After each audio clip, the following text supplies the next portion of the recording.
You're listening to the LA Football Podcast.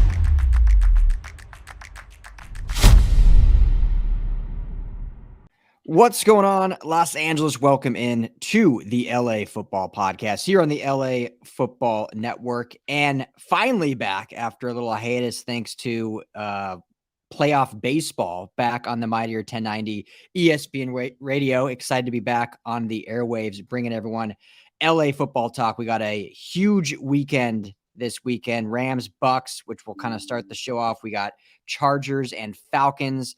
We got USC and Cal, which Jamal and I will both be in attendance for, and UCLA and Arizona State. We're going to get all into it, plus some other stuff, talking about the victory bell with this, huge UCLA and USC matchup coming up here in just a couple of weeks. We're doing a fun segment on the LA Football Network, which we're going to share with all you radio listeners with you here just shortly. If you're just tuning in to the Rams segment of the podcast, welcome in and thanks for joining us. Joining me, as always, the Madman, Jamal Madney. What's up, my brother? How are we doing on this fine day?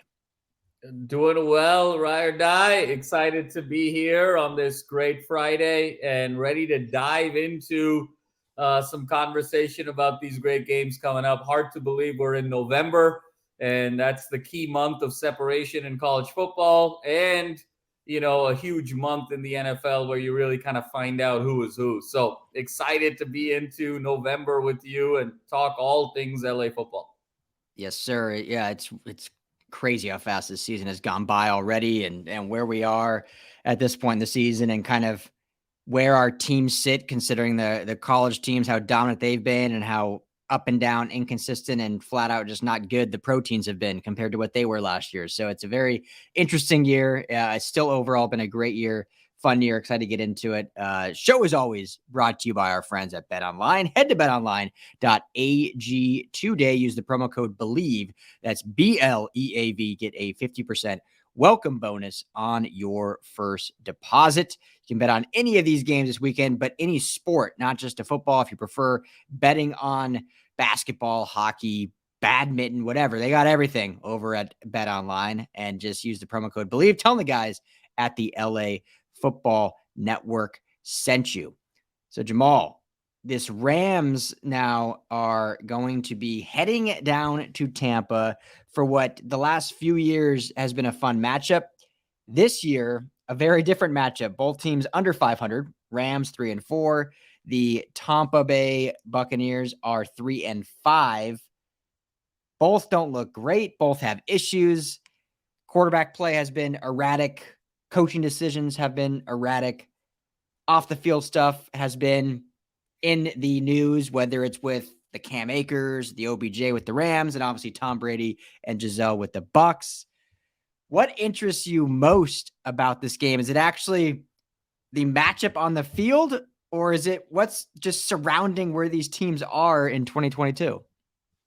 No, Ryan, it's unbelievable to think where we sit here 2 days before kickoff with these two teams. It's hard to believe these are the last two champions. This is the battle of the 2020 Super Bowl champion with the 2021 Super Bowl champion, and both those years feel so far removed right now in these games. Wow. You mentioned it when you talk about, this should have unquestionably been one of the NFL games of the year. I think we all kind of circled it that way at the beginning of the season.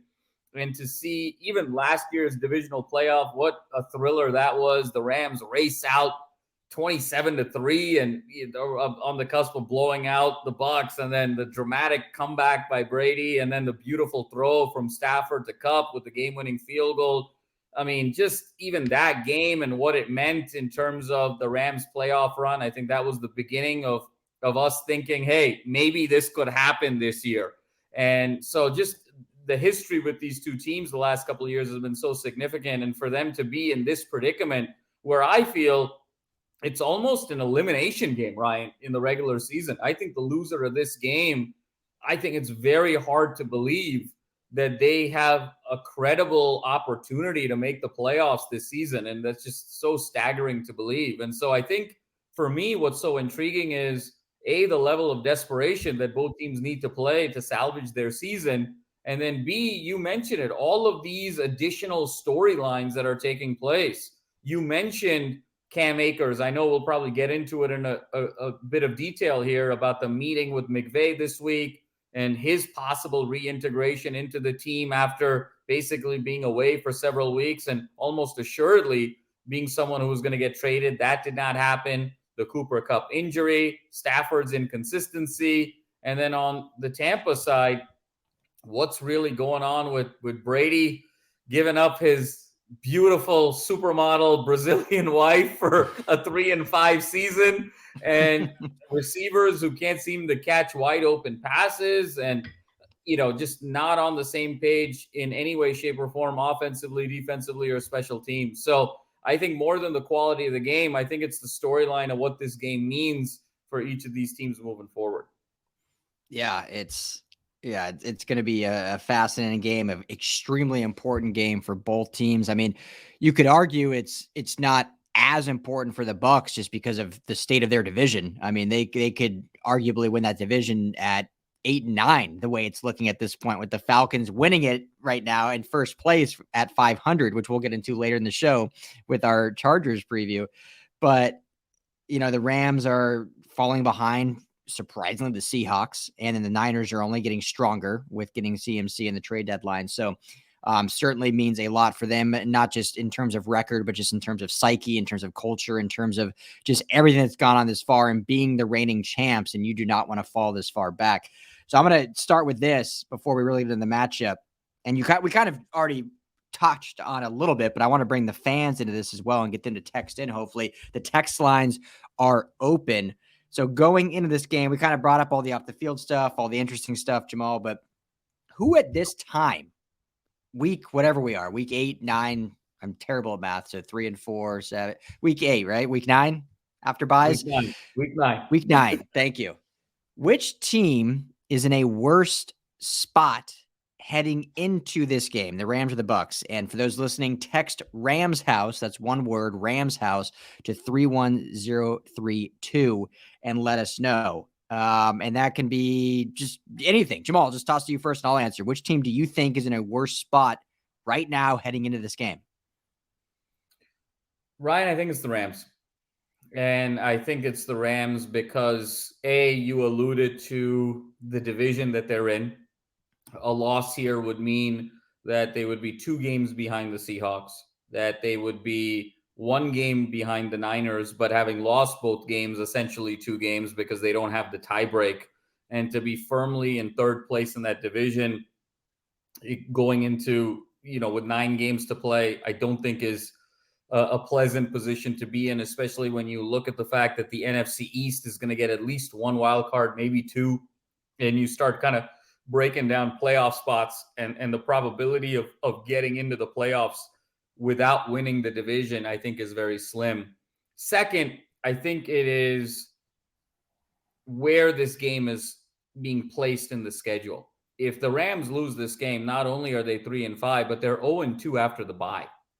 And at that point, you have to say this team is who they are. And the fact that this team didn't make a move during the trade deadline, I know there was a lot of conversation. The Rams were valiant in their attempt to get Christian McCaffrey before the trade deadline, only to get beaten out by the Niners. And then were very valiant in their attempt to get Burns from Carolina with the 2 first-round picks and fell ultimately short. And so to strike out on both of those, essentially have the team intact with this aging roster, with this team that I think is below average in terms of talent, and then with the injuries to the offensive line, I think it would be very difficult for this to be a credible playoff team this season, which would be so disappointing coming off of a Super Bowl, coming off of the opportunity for momentum, building a culture here in LA and a fan base in LA to really be a power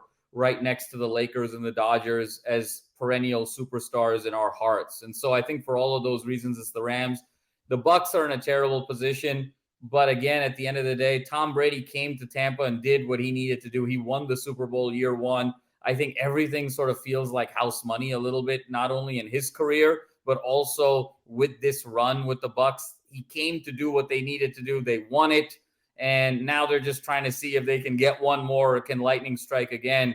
But I think for the Rams, given how they were constructed, given Aaron Donald's contract, given Cooper Kupp's contract, given what we did for Stafford, given what we did for Ramsey, given this whole less need model, given who McVay is, I think that there was a sense that this run would go a little bit longer. And if it's just kind of a one and done type of thing, and this loss ultimately leads the Rams to miss the playoffs, for all of those reasons, I think the Rams are in a worse spot and the Rams need this game more.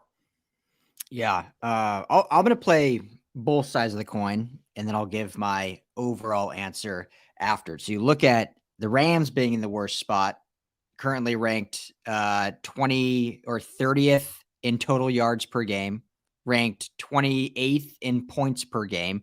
So the offense has just been abysmal so far this season. And they've had tons of injuries. Matthew Stafford's been inconsistent. Everything you said is 100% not just only true, but 100% valid and worrisome and worth concern going into this game, and why they are a 3-4 football team and just quite frankly, not a good football team right now.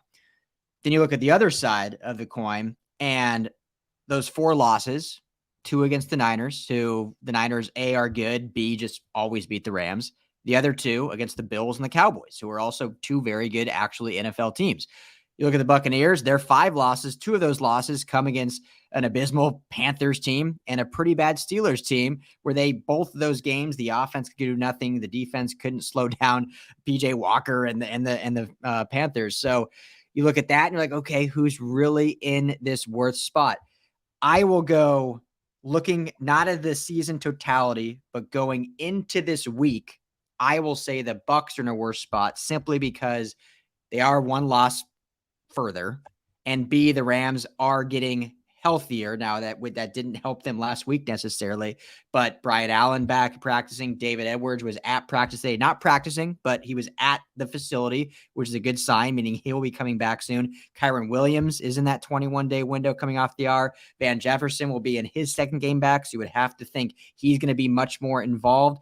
Plus others are getting healthier and healthier. So not saying that's going to flip their season around, but I think just heading into this game, seeing the positives coming to the Rams, seeing who they've lost to, and looking at the Tampa Bay Buccaneers, and there's not a whole lot of change in terms of personnel, and seeing who they've lost to, they look like more of an identity issue. Well, I mean, the Rams kind of are too in a sense, but the Buccaneers' identity seems way worse than the Rams is just a talent issue, which you've talked about extensively since the season started, but at least some of that talent is coming back. So both teams not in a great spot. Both teams really need to win this game. Absolutely, to change things around. Rams win this game, they're back to 500.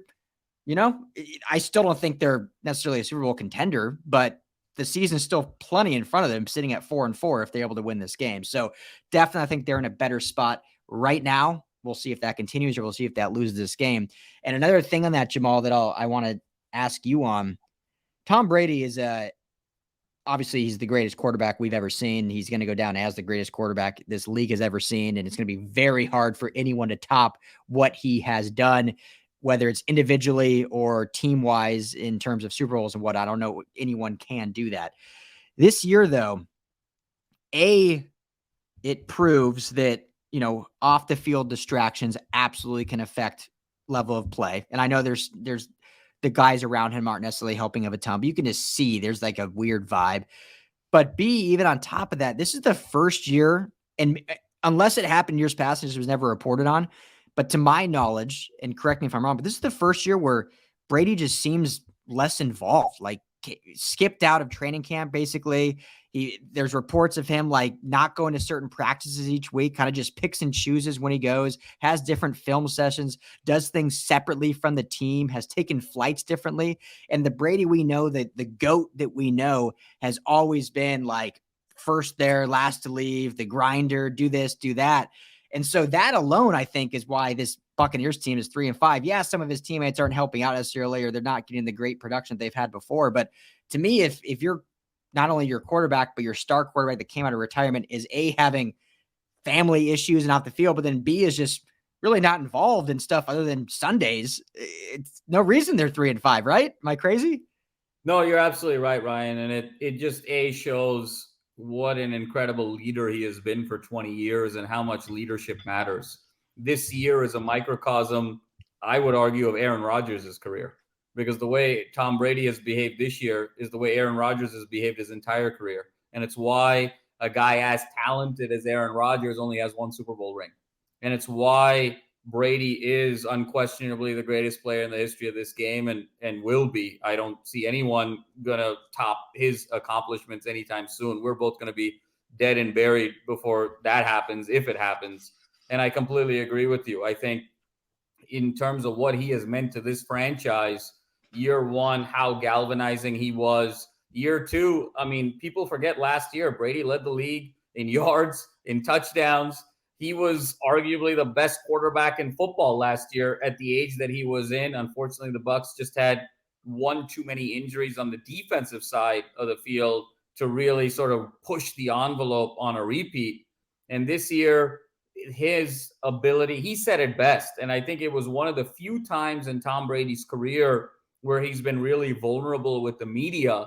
And I think it sort of caught everyone off guard, where when he came back after this whole thing with Gisele and he had to step away from the team in training camp and in the preseason, and he said, guys, I'm 45 years old. I got a lot of beep going on in my life. And I think it was the most vulnerable he was. And I think he's just an individual who's struggling with that balance of work and life in a very human way. And I think for someone as much of a competitor as he is, I think he thought he could look, and who's to say he couldn't? I mean, this guy, 43, 44 years old, is dominating the NFL. Who's to say what the bounds of limitations are with guys like Tom Brady and LeBron James and Elon Musk and just these different dudes who we can't really relate to because we are average people and they are exceptional people. What is considered a limitation? What is considered a ceiling on the art of the possible is something completely different to them. And I think for them, they almost have to experience the failure and the hardship to really understand, okay, maybe I'm at the end of the road here. And for as bad as it's been, though, Ryan, at the end of the day, Brady's still top 6 in passing yards. He's 9 touchdowns. He's only thrown 1 interception this year. So he still can play, but he's just not the Brady that we've been accustomed to, not just on the field, but that leadership piece and galvanizing everyone together. And I think you said it best. The best way to describe Tampa right now is disconnected. And you can't win a Super Bowl. You can't be a true contender being disconnected. Yeah. And last thing I'll say, and I never want to try to pretend like I know what someone's off the field life is like or family life. But I think this season shows, and it's no secret, we know this with any great player, but how much the other half sacrifices, whether that be the wife, the kids, the family, all that, how much they have to sacrifice and just let the great player be the great player and have that essentially be their life for 10 months of the year. And now that hasn't, they basically said, and Gisele and them said, no, like we want to be more involved. We see it crumbling. Now, again, he's 45 years old. There's probably a factor in that too, but it just shows how much, and hats off to all the, spouses out there in sports that have to sacrifice so much to allow their husbands to really make that a centerpiece of their entire life. No, Ryan, I think that you said it so well and so true. And I think the other coin of this on the Rams side is, I think that's why us as Rams fans need to take the words of McVay and Donald more seriously than maybe we are. When McVay talks about how close he is to retirement, I think it's very related to what he has seen in his life. He comes from football royalty. His godfather was John Gruden. All of these examples, Mike Shanahan, all of these examples in his life about what it takes to be an NFL coach for 20, 25, 30 years. And when Aaron Donald says, I'm really close to the end, and everyone says, well, it was just a negotiation ploy to get more money in a contract, maybe a little bit. But I think these guys genuinely were very close in the offseason to calling it quits for these reasons of, I am a complete person. I've done everything I've wanted to do on the field. There's a family element. There's a life element. And I think going into this offseason, I think those questions are going to come back and louder than ever, because there's an argument to be made certainly not with Aaron Donald, but with Sean McVay. I wonder if his heart is completely in it this year. I've said it before. He looks like a great writer that has writer's block right now. And it just doesn't quite feel, we talk about Brady being disconnected from his team. I feel Sean McVay is disconnected from his team. And I think that let's see how these next couple of weeks play out. Hopefully the Rams can get healthy, get some momentum, and make a run at this thing and have a credible title defense. But in this offseason, I think McVay's got to really sit down and be honest with himself of saying, do I want to do this one more year? Or do I, because I think the Rams have one more year. That's the window for this core that's aging, that their bodies are starting to break down. And does he want to give it? But if he's going to come back, he needs to come back 100%. Otherwise, no shame in retiring as the youngest coach to basically do everything, to be a genius in offensive mind. His place in history is secure. But I think both Brady and McVay, it's so interesting. They're almost like looking in the mirror of each other in this game, because I think their relationships with their teams are very similar because of the stuff off the field and what their identity is as complete people. Yeah, absolutely. So, of course, we are already up to our first break. So we're going to take a quick break. We do want to touch on at least some predictions for this game. So we'll do that at the bottom of the hour and then get into this Victory Bell segment that we have planned for you all. So stay tuned. We'll be right back to the LA Football Show.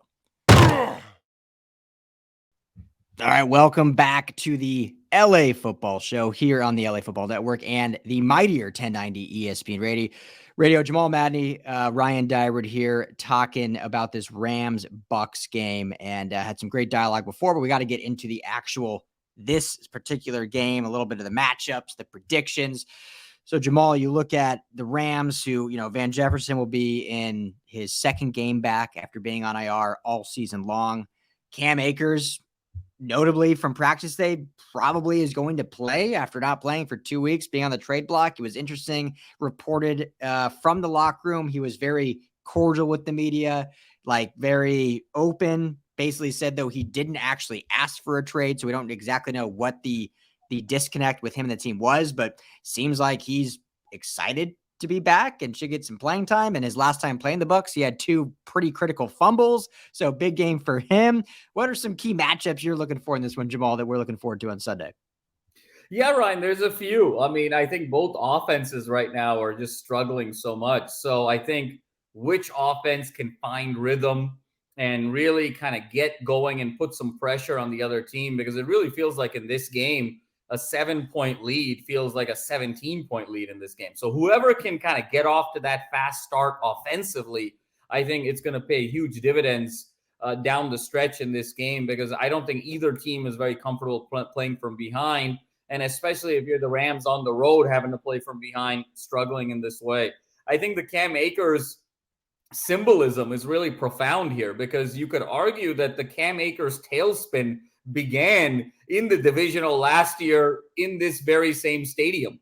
And so if he can come back full circle and reclaim sort of the pre-divisional Cam Akers and his rookie year and the things that we saw at Florida State, this would be an incredible opportunity for him to potentially break out, get 80 to 100 yards, and really reintroduce himself as a vital cog with the Rams. The other thing I'm really looking for, Ryan, is to what extent is Cooper Kupp injured? I know that we dodged a huge bullet there last week with his injury late in that game. He probably shouldn't even been on the field. Reports were he was day-to-day. He's recovering. He's going to play. But where is he? Is he 70%? Is he 85%? Is he 45%? So I think I'm really looking to see how much of Cooper Kupp are we going to get as well. And then again, looking for who else is going to step up in this game as another weapon. And is this the Van Jefferson game?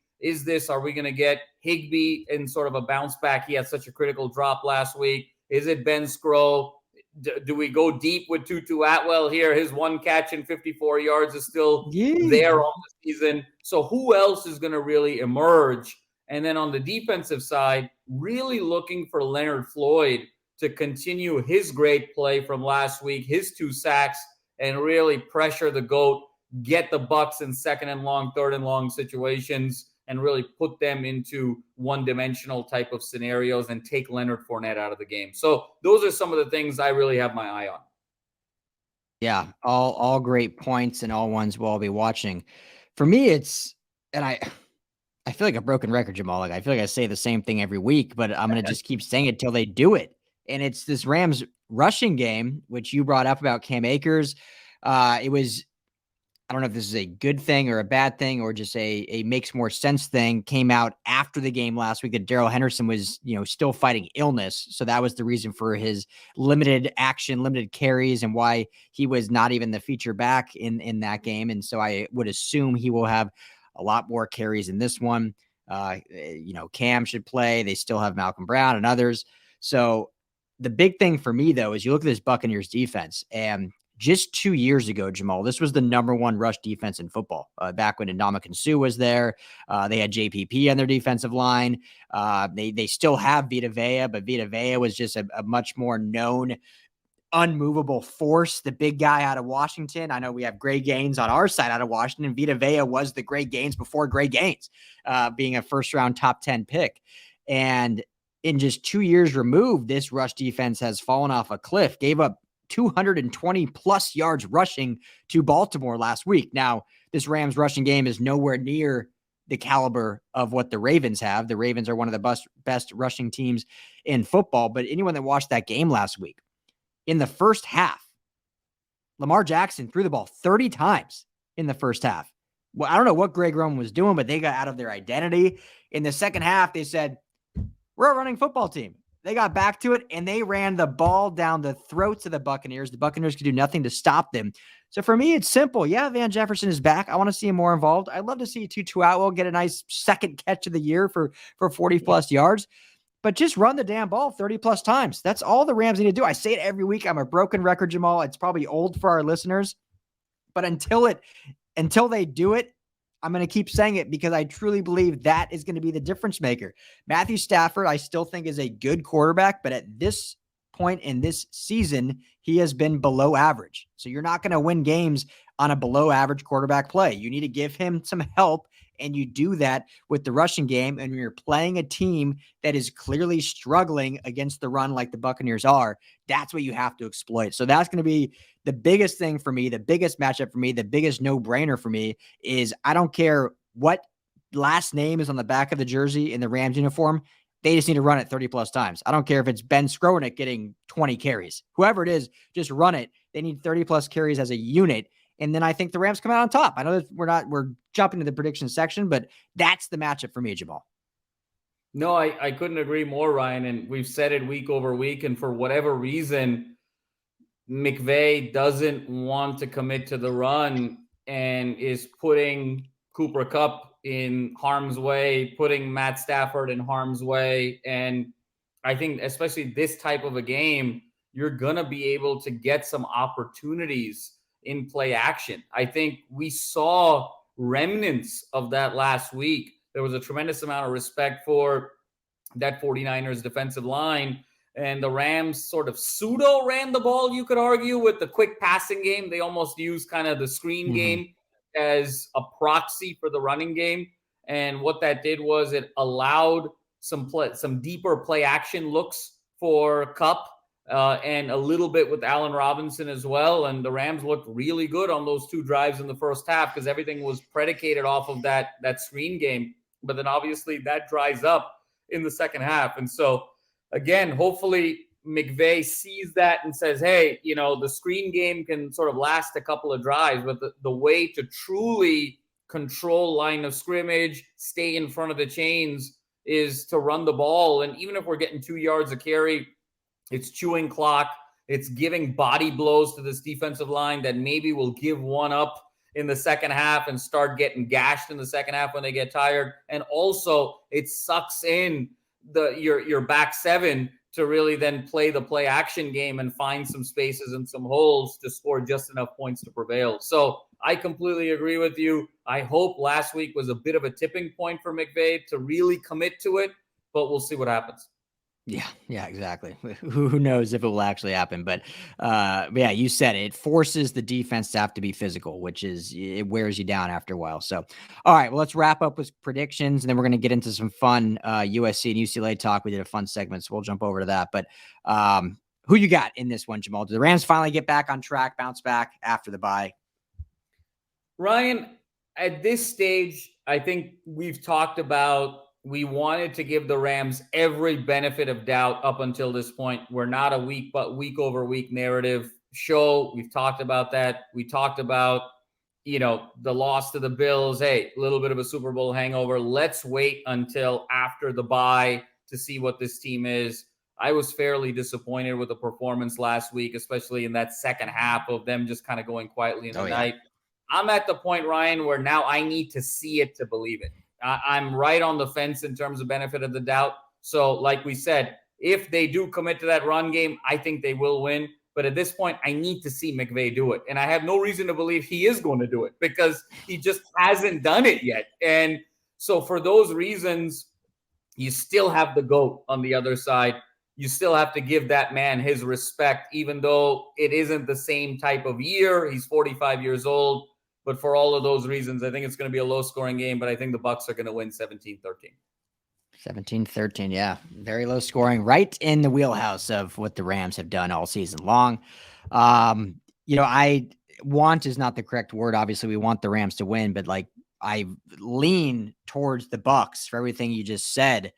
But I think in even watching the Bucs have looked even worse than the Rams. Like they've looked terrible. The lost 3 straight against Pittsburgh, Carolina, and Baltimore. 2 of those games, I believe, being at home.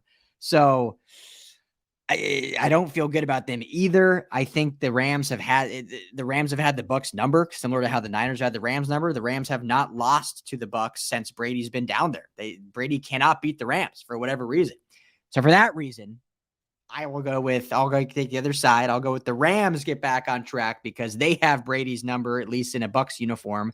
And after a bad loss or a bad second half for sure against the Niners, they're able to get things going. I don't even know if they'll get things going, but they'll at least get enough going to get winning. I do think, Jamal, they run the ball 25 times. I don't know if they get to 30 like I wanted to, but I think they get to 25, which should get the job done.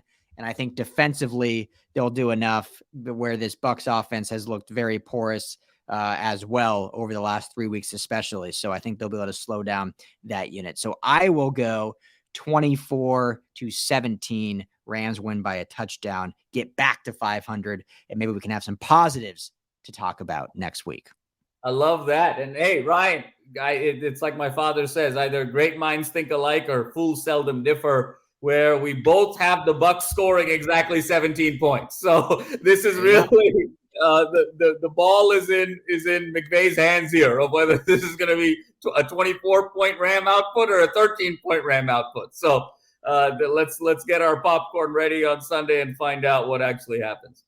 Exactly. I love it. So, all right, for all Rams fans listening on podcast platform, that will do it for the LA Football Show. Thank you all for tuning in. Make sure to like and subscribe wherever you listen to podcasts. LAFBnetwork.com is where you can find everything. That's Jamal Madney. I'm Ryan Dyrud for you on radio on AM the 1090, the mightier ESPN radio. We're going to jump over right now to some UCLA and USC talk, talking history of the Victory Bell. Enjoy.